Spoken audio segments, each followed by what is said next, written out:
What's going on, guys? In today's video, we're going to be talking about the main reason that people love living here in Fort Lauderdale, and that's the boating. So we're going to be talking all about the boating in Fort Lauderdale, and actually Fort Lauderdale is the yachting capital of the world, so we'll also dive into a little bit more about why Fort Lauderdale is the yachting capital of the world, as well as some fun things that you can go and do on a boat here in Fort Lauderdale. So right now, let's jump right into it.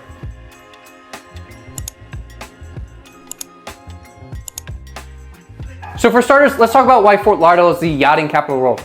To begin with, the yachting industry and the marine industry in general is a $500 million industry here in Fort Lauderdale. So whether it's the mega yachts and just yachts in general, or it's just even center consoles and fishing boats and Vikings and things that are going out, it's a huge industry all over, and it's a big economic driver here, not only in Broward County, but all throughout South Florida and Palm Beach and Miami-Dade as well. On top of that, there is a ton of waterways here in Fort Lauderdale. It's actually called the Venice of America. And the reason for that is there's over 300 miles of inland waterways that just kind of wind and work their way back. So it seems like you can be on the water and you can be pretty close to 95, which is kind of crazy to think about when you look at it on a map, but it is definitely possible. Will it take you a long time to get to the intercoastal from being all the way out west? Yes, but you're still in the water. So it's still a win in some sense. You are looking at water in your backyard and you have your boat in your backyard, but it is a little bit further of a drive on the boat. On top of that, over 50,000 boats and yachts actually call Fort Lauderdale home. So when you see the boats and you see the name on the back of it, it'll say Fort Lauderdale. On top of that, there are over 2,000 mega yachts that actually work their way through the Fort Lauderdale waterways as well.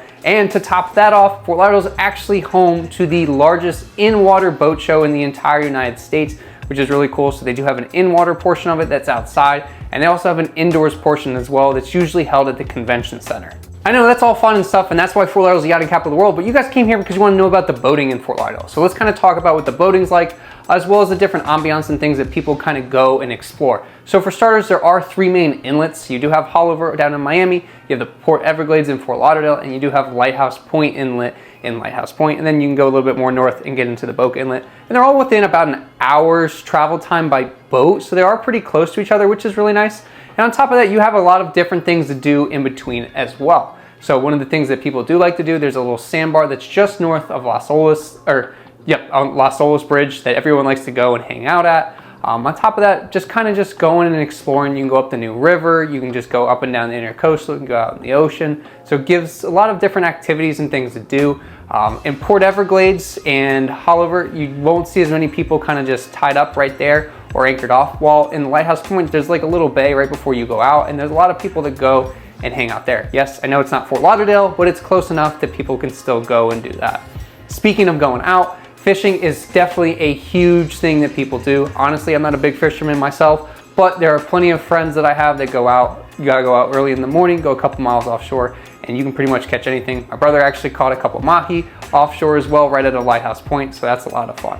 But if fishing's not your thing, just like me, we do have other things to do like snorkeling. So there's plenty of reefs that you can go to, and you don't need a boat, but if you do want to go to one with a boat, one of the best ones to go to is there's one right off of Lauderdale by the Sea Beach. It's called the SS Copenhagen, which is actually a shipwreck that you can go and explore, and that's pretty cool. But on top of that, if you don't have a boat, like I said, there are plenty of other reefs and things that you can go explore as well. On top of that, I mean, you can go do water sports, whether it's wakeboarding, tubing, water skiing, that's always fun. Or you can just go and hang out and grill and just hang out. But one of the best things to do if you're just gonna go hang out is you can go up to Lake Boca, and that's where really everyone goes and hangs out. And that's a completely different animal, especially during Boca Bash, which is crazy. So if you haven't experienced that yet, that's definitely something you have to go and experience. Probably last but not least is the proximity to things to do. So think about it, you have the Bahamas and the Florida Keys right there, so you're not too far to either one. So you can actually get to the Bimini in the Bahamas by boat in about 2 hours.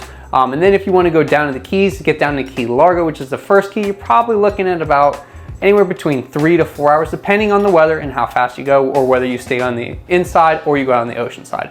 But there's plenty of things to do. And if you don't own a boat, you could also take a ferry to the Bahamas, or you could drive down to the Keys, which is nice, and then rent a boat. So there's a lot of different activities and things for you to do, like I was saying before.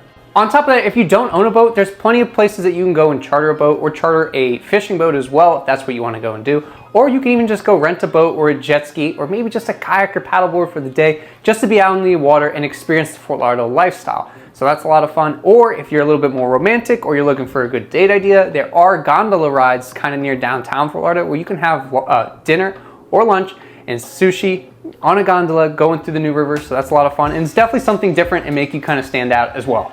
So that's all about the boating in Fort Lauderdale, as well as why Fort Lauderdale is the yachting capital of the world. So let us know in the comments down below, is there anything that we missed, or what's your favorite thing to go and do in a boat here in Fort Lauderdale?